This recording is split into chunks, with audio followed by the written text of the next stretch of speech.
అమ్మా అనొక్కసారి పిలిచి నమస్కారం చేస్తే చాలు, వెంటనే నేనున్నాను రా బిడ్డా అని అమ్మవారు కాపాడుతుంది.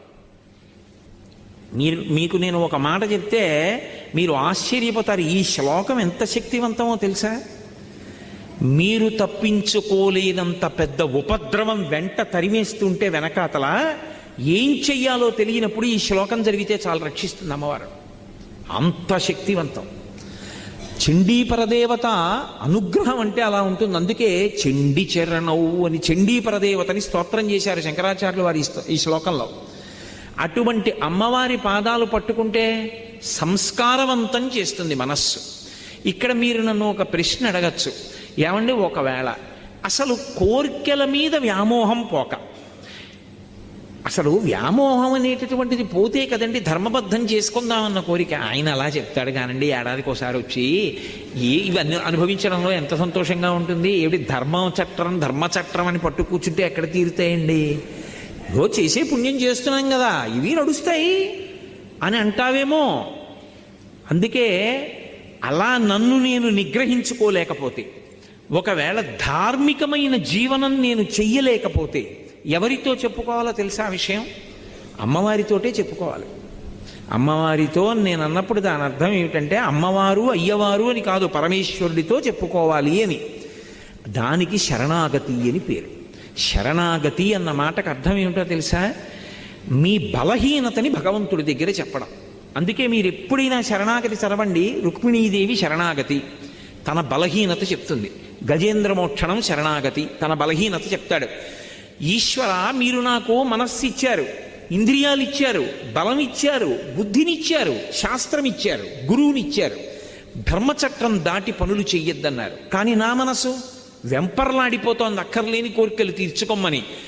ఈశ్వర, నన్ను నేను నిగ్రహించుకోలేకపోతున్నాను, నా మనసును నేను వశం చేసుకోలేకపోతున్నాను, నేను దానికి లొంగిపోతున్నాను, తప్పులు చేస్తున్నాను, మీరే నన్ను ధర్మంలో నిలబడేటట్టు చెయ్యండి, ఇక నన్ను నేను నిగ్రహించుకోలేకపోతున్నాను అని ఉన్న మాట ఉన్నట్టు ఈశ్వరుడి దగ్గర చెప్పాలి. అంతేకాని ఆయన దగ్గరికి వెళ్ళి మహానటుడిలా పరమ ఉత్తముళ్ళ నిలబడకూడదు. తప్పు చేస్తే ఈశ్వరా నిన్న తప్పు జరిగింది, ఈ తప్పు చేశాను, వేరొకసారి నా జీవితంలో ఇటువంటి తప్పు జరగకుండా, నేను ఉద్రేకం పొందకుండా నన్ను కాపాడండి అని నువ్వు చెప్పుకోవాలి. దానికి శరణాగతి అని పేరు. దుర్జటి కాళహస్తీశ్వర శతకంలో శరణాగతి చేశాడు. రోషీరోయదు కామినీ జనుల తారుణ్యోరు సౌఖ్యంబులన్ బాసీబాయదు పుత్రమిత్రధన సంపద్భ్రాంతి వంచాలతల్ కోశీకోయదు నామనంబకట నీకున్ ప్రీతిగా సత్క్రియల్ చేసీ చేయదు దీని తుళ్ళనచవే శ్రీకాళహస్తీశ్వర అని అడిగాడు. ఏమి సుఖం లేదు అనిపిస్తుంది, మళ్ళీ అదే సుఖం అడుగుతుంది. ఏం పిల్లలు లేదు అనిపిస్తుంది, మళ్ళీ పిల్లల వెంటబడుతుంది. ఏం డబ్బు లేదు అంటుంది, మళ్ళీ డబ్బు కోసం వెంపర్లాడుతుంది. ఇలా వదిలిపెట్టినట్టుంటుంది, మళ్ళీ ఇలా పట్టుకుంటూ ఉంటుంది. దీన్ని నేను ఆపలేకపోతున్నాను శంకర, మీరు దీన్ని నిగ్రహించండి అన్నాడు. అంటే శరణాగతి అన్న మాటకు అర్థం ఏంటంటే మీ బలహీనత మీరు పరమేశ్వరుడికి చెప్పడం. దానికి శరణాగతి అంటారు. అప్పుడు అది రెండో మార్గం. మనమే ధార్మికంగా బతకకపోతే అది భగవంతుడికి చెప్పాలి, అమ్మవారితో చెప్పాలి. వెళ్ళి అమ్మా ఇలా అవుతోంది, నన్ను నేను నిగ్రహించుకోలేకపోతున్నాను, తప్పు చేస్తున్నాను, అమ్మా నువ్వు నాకు ధర్మమునందు అనురక్తి అని ఆవిడ దగ్గర ఒప్పుకొని బలహీనత చెప్తే ఆవిడ అనుగ్రహిస్తుంది. మీరు మళ్ళీ నన్ను ప్రశ్నిస్తారు నాకు తెలుసు. అసలు కామం ఆవిడ ఇవ్వకపోతే దరిద్రం వదిలిపోయిందిగా. అసలు కామం పెట్టడం ఎందుకు? ఆవిడే పెట్టబట్టి కదా ఈ అల్లరంతా వచ్చింది. పెట్టకుండా ఉంటే గొడవ వదిలిపోనుగా. ఆవిడెందుకు పెట్టిందంటే ఒక ఉత్తమమైనటువంటి ప్రయోజనం కోసం ఆవిడ కామాన్ని ఇచ్చింది. కామము మనసులో పుట్టి అది ధర్మబద్ధమై ప్రహృష్టమైనటువంటి మనసుతో భార్యాభర్తల సంగమం వల్ల తేజోవంతమైన కొడుకు పుడతాడు. వాళ్ళిద్దరి యందు అనురక్తి లేదనుకోండి, అనురక్తి లేకపోతే తేజో విహీనమైన సంతానం కలుగుతుంది, అనురక్తి చేత తేజోవంతమైన సంతానం కలుగుతుంది. బాలకాండ స్కందోత్పత్తిలో అదే చెప్తారు. కాబట్టి ఇప్పుడు అటువంటి కొడుకు పుడితే పితృరుణం నుంచి విముక్తుడవుతాడు. పితృరుణం నుంచి విముక్తుడు అవ్వాలంటే కామ ఉండాలి, కానీ కామము ధర్మబద్ధము కావాలి. నీ భార్య ఎందుంది, అదేం బంధించదు, అదేం పట్టుకోదు. అదే సీతమ్మ అంటుంది, నివర్తయ మనోమత్త స్వజనే క్రియతాం మనః. నీ వారి యందు నీ మనస్సుంచుకో, ధర్మం అయిపోయింది. నీ వారి యందు మనసుంచుకోకపోతే ప్రమాదానికి కారణమైపోతుంది. కాబట్టి ఇప్పుడు ఆవిడెందుకు ఇచ్చింది? పితృరుణం నుంచి విముక్తుడివికా అని ఇచ్చింది. కానీ అది మన బలహీనతగా మారిపోతే అదే అమ్మవారితో చెప్పాలి. అందుకే శరణాగతి ఎంత గొప్పదో తెలుసా అండి? అసలు శరణాగతి నోటితో చెప్పడం కాదు, శరణాగతి త్రికరణ శుద్ధిగా చెయ్యగలిగితే నయ్యితి అంటూ జ్ఞాన మార్గంలో వెళ్ళినప్పుడు చిట్ట చివర ఏ లక్ష్యాన్ని చేరుతాడో, శరణాగతి మార్గంలో కూడా అదే ప్రయోజనానికి వెంటనే వెళ్ళిపోతాడు. సజ్జఫలితం, ఉత్తరక్షణం వెళ్ళిపోతాడంతే. అంత గొప్పది శరణాగతి. ఎందుచేత అంటే మీరు ఇక్కడ ఒక విషయాన్ని బాగా పసిగట్టవలసి ఉంటుంది. నేను ఉదాహరణ చెప్తే మీరు పట్టుకుంటారు. ఒక రాజుగారు యుద్ధం చేస్తున్నాడు, మత్తగజం మీద నిలబడి శత్రువులతో యుద్ధం చేస్తున్నాడు. పక్కన ఓ బంటు కనబడ్డాడు. వాడిని అన్నాడు యుద్ధం చేస్తూ, ఇవాళ రాత్రి 9 గంటలకు ఒకసారి నువ్వు నా శిబిరంలో కలు అన్నాడు. ఆ సైనికుడు అన్నాడు, నేను సామాన్యమైన సైనికుణ్ణి, రాత్రి సేనాధిపతులు వస్తారు, మండలాధికారులు వస్తారు, ప్రజల్ని అక్కడ రాజ్యం పరిపాలనలో ఉన్న ఉన్నతాధికారులు వస్తారు, మీ దగ్గర విషయాలు కనుక్కోవడానికి నిర్ణయానికి మంత్రులు వస్తారు. 9 గంటలకి నేను మిమ్మల్ని ఎలా కలవగలను? వాళ్ళందరూ వెళ్ళాక రావాలి, అప్పటికి తెల్లవారిపోవచ్చు, మీరు కాసేపు విశ్రాంతి తీసుకోవచ్చు. ఎలా కలుస్తాను సామాన్య సిపాయిని అన్నాడు. ఇది నీ దగ్గర ఉంచుకో. రాజు ఉంగరం విసిరాడు. వాడు చూశాడు ఇలా ఉంగరం వంక, అది రాజముద్ర, తన రాజు ఉంగరం కాదు, శత్రురాజు ఉంగరం. అది అడిగిపోయాడు. అయ్య బాబోయ్, దేవుడు శత్రురాజు ఉంగరం ఇచ్చారు నాకు అని. మాట్లాడకు. అది పట్టుకుని 9:15కి ఎవరిని అడక్కు నా దగ్గరికి వస్తానని అలా దూరంగా తిరుగుతుండు చాలు. 9 అయ్యేటప్పటికి నేను నా దగ్గరికి తీసుకొచ్చేస్తాను. 9:15 అయింది. శత్రురాజు ఉంగరం చేత్తో పట్టుకుని ఎవరిని అడగకుండా అలా దూరంగా చీకట్లో తిరుగుతున్నాడు. రాజుగారు అక్కడ పడుకున్నది. పహరా కాస్తున్న సైనికులు వచ్చి పట్టుకున్నారు. ఎందుకు తిరుగుతున్నారు అని ఇక్కడ అన్నాడు. ఆయన ఏం చెప్పొద్దన్నాడు రాజు. ఏమీ చెప్పలేదు. ఎందుకు తిరుగుతున్నాడు వీడిక్కడ? వీడికి అవసరం లేదే రాజుగారి శిబిరం దగ్గర. ఒళ్ళంతా వెదిగారు. శత్రురాజు ఉంగరం దొరికింది. ఇప్పుడు ముందు ఎవరు వాడిని తీసుకెడతాడో వాడికి పదోన్నతి వస్తుంది. అందుకని గబగబా ముందు రాజుగారి దగ్గరికి తీసుకెళ్లారు. మహారాజా, శత్రురాజు ఉంగరం ఉంది వీడి దగ్గర, తీసుకొచ్చాం. మహారాజు అన్నాడు, నేను మాట్లాడతాను, మీరు బయటికి వెళ్ళిపోండి అన్నాడు. అని ఒరే, నా ఉంగరం ఉన్నవాళ్ళు చాలామంది ఉన్నారు బయట, శత్రురాజు ఉంగరం ఉంది కాబట్టి 9 అయ్యేప్పటికీ నా దగ్గరికి వచ్చేసావు. చూసావా? అది శత్రురాజు ఉంగరం అని తెలిస్తే చాలు, నీకు పనికొచ్చింది. ఇది నన్ను పాడు చేస్తోంది, ధర్మబద్ధము కావట్లేదు, అందుకని నేను పాడైపోతున్నానని నువ్వు గుర్తుపట్టగలిగితే చాలు. అమ్మవారికి ఆ మాట త్రికరణ శుద్ధిగా చెప్తే చాలు, అమ్మవారు జోక్యం చేసుకుని తన దగ్గరికి తీసుకెళ్తుంది, రక్షించేస్తుంది. కానీ నోటితో ఉత్తినే వెళ్ళి నేను ఆయన చెప్పమన్నాడమ్మా అందుకు చెప్తున్నాను అని చెప్తే కాదు, త్రికరణ శుద్ధిగా నేను ధార్మికంగా బ్రతకలేకపోతున్నాను, సాధన చేయలేకపోతున్నాను, కనీసం ఒక్కొక్కటైనా విడిచిపెట్టలేకపోతున్నాను, చిన్నవి కూడా విడిచిపెట్టలేకపోతున్నాను, ఎప్పుడూ ప్రలోభాలే లేదు, పరమేశ్వరుడు జోక్యం చేసుకుంటే తప్ప నా జీవితం చక్కబడదు అని నువ్వు భగవంతుడికి చెప్తే దాన్ని శరణాగతి అంటారు. అందుకే కలియుగంలో భగవంతుడు 2 ప్రధాన సాధనములు ఇచ్చాడు కలి నుండి తప్పుకోవడానికి. ఒకటి, సంస్కారవంతమైన పుణ్యమునందు అనువృత్తమైనటువంటి మనస్సుని సాధన చేత ఏర్పాటు చేసుకోవడం. రెండవది, అలా లేనప్పుడు శరణాగతి చెయ్యడం. శరణాగతి ఉత్తర క్షణంలో ఈశ్వరుడు వచ్చేసేటట్టు చేస్తుంది. రుక్మిణీదేవి అగ్నిజ్యోతనుడికి ఇచ్చి లేఖ పంపించింది. లేఖ పంపించి ఘనుల ఆత్మీయతమో నివృత్తి కొరకై గౌరీశు మర్యాద యవ్వని పాదంబుజతో యమందుములుగన్ వంచింతురో అట్టి నీ అనుకంపన్ విలసింపని ని వ్రతచర్యన్ 100 జన్మంబులన్ నిన్నే చింతించుచు ప్రాణముల్ విడచదన్ని కంబు ప్రాణేశ్వర శ్రీయుతమూర్తి ఓ పురుష సింహమా సింహము పాలి సొమ్ము గోమాయువు కోరు చందమున ఈ దురాత్ముడు చైత్యుడు నీ పదాంబుజ ధ్యాయనైన నన్ను వడిదా కొనిపోయదనంచునున్నవాడు ఎరుగడు అద్భుతమైన భవత్ప్రతాపమున్ అని ఆ తల్లి నువ్వు వెంటనే వచ్చి నన్ను రక్షించాలంది. చదివాడంతే లేఖ, శరణాగతి, ఇదిగో వస్తున్నానన్నాడు. వెనక్కెళ్ళి అన్నయ్యకి కూడా చెప్పలేదు. రథం ఎక్కేశాడు. వచ్చెద విదర్భ భూమికి చొచ్చెద భీష్మకు నిపురము సొరిచిరలీలం తెచ్చెద బాలన్ వేల్మిడి వచ్చెద అడ్డంబురిపులు వచ్చిన బోరన్ అన్నాడు. గబగబా బయలుదేరి వచ్చేశాడంతే. శరణాగతి ఉత్తర క్షణం ప్రయోజనాన్ని ఇచ్చేస్తుంది. ఒకటి, సాధనన్నా చెయ్యాలి. అంటే సాధన ఎందు ఒడిదుడుకులుంటాయి. మనసు వెంటనే మాట వినదు. అది వింటలేదని దానితో ఘర్షణ పడకుండా మెల్లమెల్లగా ఒక్కొక్కటైనా దుర్గుణములు విడిచిపెట్టే ప్రయత్నం చెయ్యాలి. అసలు నేను ఏమీ చేయలేకపోతున్నాను అనుకుంటే ఆ విషయం భగవంతుడికి చెప్పాలి. అది శరణాగతి. ఇప్పుడు సంసాధన అన్న మాటకు అర్థం ఏమిటంటే మనసుని సంస్కారవంతం చేసుకోవడం. మీకు నేను ఇందాక చెప్పా పునర్జన్మ దాని మీదే ఆధారపడుతుంది అని. అదే ఓ రామాయణం గురించో భాగవతం గురించో భారతం గురించో మహాత్ములైనటువంటి గురువుల గురించో ఆలోచిస్తూ వెళ్ళిపోయాడు అనుకోండి, ఉత్తర జన్మలో మళ్ళీ గొప్ప విద్వాంసుడై పుడతాడు. తండ్రి దగ్గర చక్కగా అభ్యాసం చేసి అనుష్ఠానం చేసి పరమేశ్వరుడు యందు చేరుతాడు. మంచి జన్మ రావాలంటే మనసు సంస్కారవంతము కావాలి. సంస్కారము మనసుకి కలగాలంటే 5 ఇంద్రియముల గుండా లోపలికి మీరేం తీసుకుంటున్నారన్న దాన్ని బట్టి మనసు సంస్కారం పొందుతుంది. నేను చాలా గంభీరమైన విషయాన్ని ప్రస్తావిస్తున్నాను, మీరు చాలా జాగ్రత్తగా పట్టుకోవాల్సి ఉంటుంది దీన్ని. నేను ఒక మొక్క వేశాను అనుకోండి, ఆ మొక్క బ్రతకాలి అంటే అబ్బా దొరికిందండి మొక్క, నాకు దాని మీద ఎంత ప్రేమో అని తీసుకొచ్చి మా పడగదిలో పెట్టాను అనుకోండి, దానికి వెలుతురు ఎక్కడి నుంచి వస్తుంది? 2 రోజు చచ్చిపోతుంది. అది దాని మీద నాకు ప్రేమ ఉండి అది వర్ధిల్లాలంటే దానికి నీళ్లు పొయ్యాలి, సూర్యరశ్మి తగలాలి, మేకలు తినేయకూడదు, చీడ పట్టకూడదు, పురుగులు పట్టకూడదు, కాపాడుకోవాలా వద్దా? అప్పుడేనా అది పెద్ద చెట్టు అవుతుంది.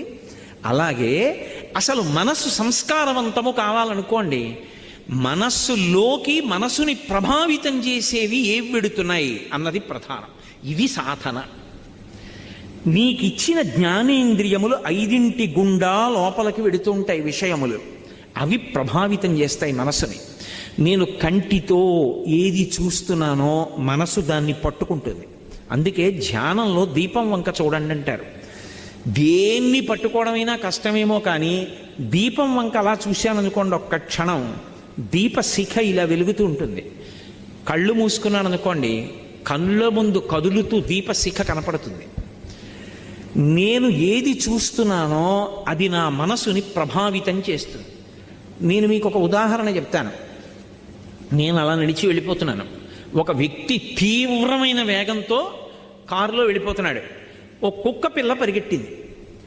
ఆ కుక్క పిల్ల అలా పరిగెత్తింది, నేను వెనక్కున్నాను.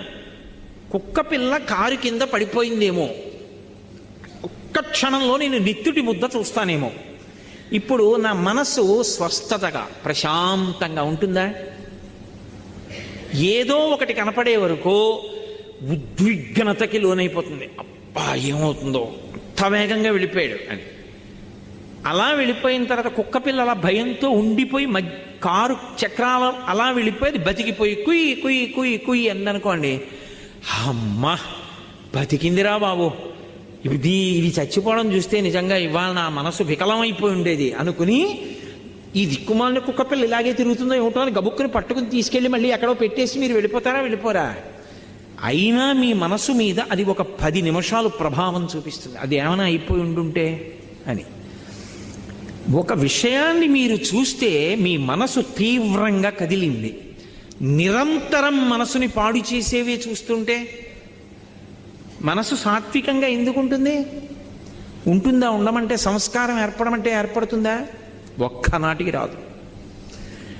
అలాగే చెవులు. అందుకే వేదం ఇప్పుడు ఏం చెప్తుండంటే ఈ 5 జ్ఞానేంద్రియములు భగవత్పరములగుగాక అని అడుగుతుంది. చెవి వెంట అస్తమానం వినకూడనివే. అన్ని విన్న తర్వాత మనసు దేని గురించి ఆలోచిస్తుంది? అవే ఆలోచిస్తుంది. వాసన ఏది రెచ్చగొడుతుందో, ఏది రజోగుణాన్ని కల్పిస్తుందో అవే వాసన చూస్తున్నాడు. మనస్సు తీవ్రంగా కదలకుండా ఎలా నిలబడుతుంది? తినకూడనివి తింటున్నాడు. మనసు వ్యగ్రతతో ఉండకుండా ఎలా ఉంటుంది? ముట్టుకోకూడనివి ముట్టుకుంటున్నాడు. మనసు వ్యగ్రత పొందకుండా ఎలా ఉంటుంది? ఇప్పుడు మనసు సంస్కారవంతం కావాలి అని చెప్తున్నాయా, చాలా మంచిగా ఉండండి అని చెప్పి కంటి నుంచి లోపలికి వెళ్ళకూడనివి, చెవి నుండి లోపలికి వెళ్ళకూడనివి అన్నీ లోపలికి పంపిస్తున్నావు. మనసు ప్రశాంతంగా ఉండు అంటే ఉంటుందా? నాకు చెప్పండి. మీకు నేను ఒక కుక్క పిల్ల ఉదాహరణ చూపించా. కుక్క పిల్లకే అంత కదిలిపోతే ఎంత తీవ్రమైన ప్రభావం ఉంటుంది మనిషి మనసు మీద. సంస్కారవంతము కానటువంటి మనసు నుండి పుణ్యకర్మ రాదు. అసలు పుణ్యకర్మ చేశాడు అంటే దానికి వెనక ఒక అంకురం ఉంది. అంకురానికి ముందు విత్తనం ఉంది. బీజస్యాం తరివంకురో జగదిదం ప్రాంగ్ నిర్వికల్పం పునః మాయా కల్పిత దేశకాల కలన వైచిత్ర చిత్రీకృతం అంటారు శంకరాచార్యులు వారు దక్షిణామూర్తి స్తోత్రంలో. అసలు విత్తనం ఉంటే కదా అంకురం రావడం, అంకురం వస్తే కదా చెట్టు అవ్వడం, అసలు సంస్కారం ఉంటే కదా మంచి ఆలోచన రావడం. సంస్కారం మనసులో లేదనుకోండి, అది పైశాచికానందాన్ని పొందడం మొదలు పెడుతుంది. ఎవడో బాధపడుతుంటే వీడు సంతోషిస్తూ ఉంటాడు. మంచి పని చేద్దాం, మంచి పని చేద్దాం, ఎవరికన్నా ఉపయోగపడదాం, ఎవరైనా సంతోషపడితే మనం చూద్దాం అన్న ఆనందం ఒకటి మనసులోంచి ఉద్భుతము కావాలి అంటే ఏది ముందు లోపలికి వెళ్ళాలి? మంచి విషయాలు లోపలికి వెళ్ళాలి. మంచి విషయాలు లోపలికి వెళ్ళాయి అనుకోండి, మంచి సంస్కారం ఏర్పడుతుంది. మహాత్మా గాంధీ గారు రైలు పెట్టే చివరి నిలబడ్డారు, రైలు వెళ్ళిపోతుంది. అకస్మాత్తుగా ఆయన చెప్పు జారిపోయింది ఒక ఆల్ది. వెంటనే రెండో చెప్పు వదిలేశాడు. పక్కనున్నవాడు అన్నాడు, అది రెండో చెప్పు వదిలేశారు ఎందుకన్నాడు. ఆయన అన్నారు, ఒక చెప్పు ఉంటే నాకెందుకు ఉపయోగపడుతుంది, రెండూ వదిలేస్తే దొరికిన వాడికి ఉపయోగపడతాయి, అందుకే వదిలేశాను. అంత ఉత్తరక్షణ నిర్ణయం ఎలా చేశారు అంటే మనసు సంస్కార భూయిష్టం. అందుకే చిట్ట చివర తుపాకీ పెట్టి గుండు కాలిస్తే హే రామ్ హే రామ్ హే రామ్ అన్నారంటే ఎలా వస్తుంది ఆ మాట? ఇన్ని కోట్ల మంది వెళ్ళిపోతున్నారు. భీష్మాచార్యుల వారికి స్వచ్ఛంద మరణం ఉంది కాబట్టి విష్ణు సహస్రం చెప్పారు. దశరథ మహారాజు గారికి రాముడి మీద పుత్రవ్యామోహం ఉంది కాబట్టి రామా అన్నాడు. సామాన్యుడు గాంధీ గారు హే రామ్ అంటూ వెళ్ళిపోయారంటే ఎంత సంస్కారవంతమైన పుణ్యపురుషుడయ్యి ఉండాలి. అటువంటి వారు మనకి జాతిపిత కావడం మనం ఎంత గర్వించదగ్గ విషయం. కాబట్టి సంస్కారం అన్నది మనసుని పట్టుకోవాలి అంటే నువ్వు ఏమిచ్చి పెంచుతున్నావు, దీన్ని ఎలా పెంచుతున్నావో మనసుని కూడా లోపల ఏమిచ్చి సంస్కారవంతం చేస్తున్నావు. మీ ఇంటికి వస్తే రామాయణం 6 కాండలు కనపడతాయా? భాగవతం 12 స్కంధాలు ఉంటాయా? భారతం 18 పర్వాలు ఉంటాయా? నువ్వు చదవకపోతే పువ్వు వేసి నమస్కారం పెడతావా? ఇలా చుట్టూ కళ్ళు తిప్పితే భగవన్మూర్తులు కనపడతాయా? మీ ఇంట్లో మాట్లాడుకునే మాటలు భగవత్ సంబంధమైనవి పెద్దవాళ్ల గురించి ఉంటాయా? నువ్వు ఎప్పుడైనా మంచి విషయాలు చదువుతూ ఉంటావా? అవి చదువుతుంటే సంస్కారవంతమైన మనసు ఏర్పడుతుంది. నేను కూడా పుణ్యకర్మ చెయ్యాలి. పుణ్యకర్మ అంటే ఒకరికి సేవ చెయ్యాలన్న సంతోషం. నిన్ననే చాతుర్మాస్యం పూర్తి చేసి చెన్నై వచ్చినటువంటి కామకోటి పీఠాధిపతులు శంకర విజయేంద్ర సరస్వతి స్వామివారు సేవ 2 అక్షరాలు చిన్నది కావచ్చు, చేయడానికి పెద్ద మనస్సు ఉండాలన్నారు. ఎందుకని? మీరు చూడండి, లోకంలో నేను వీరికి సేవ చేశానంటాడు. నిజంగా చెయ్యాలని కాదు. ఎందుకో తెలుసా? లోపల ఒక అహంకారం ఒకటి తృప్తి పొందుతూ ఉంటుంది. అది ఉండకూడదు, అది దాటగలగాలి. ఎందుకని? ఆయనకి లేదు, నాకుంది, నేను ఇస్తున్నాను ఆయనకి అన్నాను అనుకోండి, ఇప్పుడు అందులో ఒక చిన్న గర్వం ఒకటి ఉంటుంది. వాడికి లేదు, నాకుంది, నేను ఇస్తున్నాను. ఇవ్వడం వరకు మంచిదే, కానీ నిన్ను నువ్వు గెలుచుకోవడం చిన్న ప్రతిబంధకం వచ్చింది. కాదు, నాకిచ్చిన వాడు ఉన్నాడు, వాడు నాకు ఇచ్చాడు, ఓ లేనివాడిని చూపించాడు, నువ్వు తీసుకెళ్ళి అక్కడికి అని ఇప్పించాడు, నాకు పుణ్యం ఇచ్చాడు, నా జీవుణ్ణి కాపాడాడు, వాడికో నమస్కారం. ఇప్పుడు ఆ లేనివాడిగా వచ్చినవాడు ఈశ్వరుడు, నిజంగా వాడు లేనివాడు కాడు. ఈశ్వరుడు అలా వచ్చి నా దగ్గర పుచ్చుకున్నాడు, పుచ్చుకోవడానికి నాకు ఇచ్చాడు. ఇప్పుడు నేను ఈశ్వరుడి చేతి ఉపకరణాన్ని. అందుకే ఈ దేశంలో దానం చేశారనుకోండి, దానం పుచ్చుకున్నవాడు నమస్కారం చేయడు. లోకంలో ఏమిటి? ఒకడికి అవసరం ఉంది, ఒకటి దగ్గర అవసరం తీర్చగలిగిన శక్తి ఉంది, ఒకడికి బట్టలు లేవు, ఒకటి దగ్గర బోల్డన్ని పంచెల చాపలు ఉన్నాయి, ఓ పంచెల చాప పట్టుకెళ్ళి ఇచ్చాడు. ఇప్పుడు పుచ్చుకున్నవాడు ఇచ్చినవాడికి నమస్కారం చేయాలా? ఇచ్చినవాడు పుచ్చుకున్నవాడికి నమస్కారం చేయాలా? పుచ్చుకున్నవాడు ఇచ్చినవాడికి చేయడు, ఇచ్చినవాడు పుచ్చుకున్నవాడికి కాళ్ళకి దండం పెడతాడు. ఎందుకని? భాగవతంలో వామనమూర్తి ఘట్టంలో చెప్తారు, విప్రాయ ప్రకటిత వరాయ భవతే విష్ణుస్వరూపాయతే తత్ప్రామాణ్య విధే త్రిపాదస్య ధరణిం దాస్యామి యంచున్ క్రియాక్షిప్రుండై ధనుజేశ్వరుండు వడుగున్ చేసాచి పూజించి బ్రహ్మప్రీతం అని ధారబోసే భువనం ఆశ్చర్యము పొందగాన్. బ్రహ్మప్రీతం అని పరమేశ్వరుడు సంతోషించుగాక. ఆయన రూపంలో వచ్చినవాడు ఈశ్వరుడు. ఇవ్వగలిగినటువంటి ప్రజ్ఞనిచ్చింది ఆయనే. లేకపోతే నేనెక్కడి నుంచి ఇస్తాను? ఇవ్వగలిగానంటే ఆయన అనుగ్రహం. కోటేశ్వరరావు గారు ఉపన్యాసం చెప్పారని పైకి కనపడుతుంది. ఒక విషయం మీద మాట్లాడడానికి కావలసినటువంటి సమాచారం అంతా మెదడులో ఉన్నదాన్ని ఒక క్రమంలో బయటికి వచ్చేటట్టుగా చేసి, ఆ మాట్లాడేటప్పుడు తీసినటువంటి ఊపిరిని వాక్కుగా మారుస్తున్నప్పుడు డొక్క నిప్పెట్టి టక్కని పట్టుకుందనుకోండి, ఏం మాట్లాడతాను? అలా పట్టుకోకుండా 2 గంటల పాటు విషయాన్ని ఒక క్రమంలో వాక్యాలుగా మార్చగలిగినటువంటి ప్రజ్ఞనిచ్చి మాట్లాడిస్తున్న వాడొకడు లోపలున్నాడు. వాడు మాట్లాడుతున్నాడు. ఈ మైక ఉపన్యాసం మాట్లాడుతున్నది, నేను మాట్లాడింది ఇది మాట్లాడుతోంది. ఇది నా ముందు ఎలా ఉంటుందో వాడి ముందు నేను అలా ఉన్నాను. అది పోతన గారు. అందుకే పలికిది భాగవతమట, పలికించు విభుండు రామభద్రుండట, నే పలికిన భవహరమగునట, పలికెద వేరొండుగాధ పలుకగనేలా. నేనా పలుకుతున్నది, రామచంద్రమూర్తి నా చేత పలికిస్తున్నారన్నారు మహానుభావుడు. ఇది సనాతన ధర్మంలో సేవ. మీరందుకే ఎప్పుడైనా ఒక విషయం గమనించండి, సేవ అన్నది మొదట ఎవరి దగ్గర ప్రారంభం అవుతుందంటే భగవంతుడి దగ్గరే ప్రారంభం అవుతుంది. ఆయన చెయ్యనిది మనం చేసేది ఉండదు. సేవ ఎక్కడ మొదలు? భగవంతుడి దగ్గరే మొదలు. మీరు భాగవతం చదవండి. భాగవతంలో కృష్ణలీలలు అని ఉంటాయి. కృష్ణలీలలన్నీ ఏమిటి? కృష్ణలీలలన్నీ సేవయే. ఆయన కాళీయుడి పడగల మీదకెక్కి తాండవం చేశాడు. ఇప్పటికీ వెంకటేశ్వర స్వామి వారికి సుప్రభాతం చేస్తే మనం అందులో ఇప్పటికీ చెప్పట్లేదు, శ్రీవేంకటాద్రిశిఖరే శిరసశ్రుతీనాం అంటూ, స్వామి నువ్వు ఆ కాళీయుడి పడగల మీద పాదాలు పెట్టావు, వెంకటాచల పర్వతాల మీద వెంకటాచలం శిఖరం మీద పాదాలు పెట్టావు అంటాం. ఆయన పావు మీద ఎక్కి నాట్యం చేయడం ఏమిటండి?